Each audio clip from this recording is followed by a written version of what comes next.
5 misconceptions about self-regulation.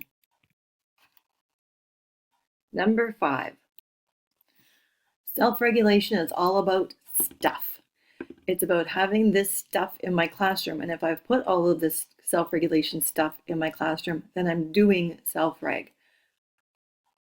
This leaves out the important part about understanding why we have these materials in the classroom and teaching the students why they're there, how those materials will assist them, and helping them to understand the self and self-reg as to which materials might be useful for them.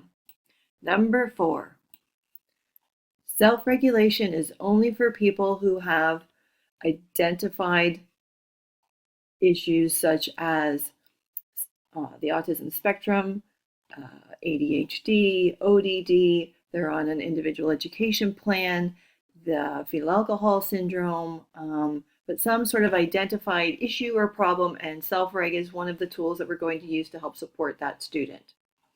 It is a misconception because we're not really looking at how self-regulation is something that is important for everyone in the classroom. Number 3, another misconception is that self-regulation is for kids.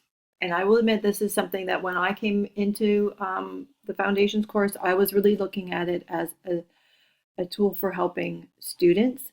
And I think there's some people who move beyond that and look at it as certainly we can use it to help teenagers.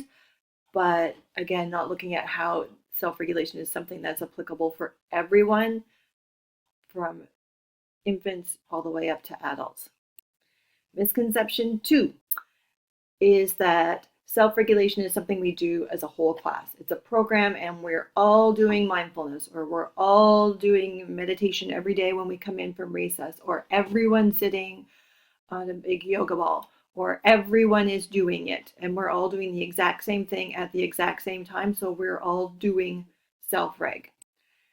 And the number one misconception around self-regulation that I see and that I have had to deal with on my own personal level of it is that idea of self-regulation versus self-control.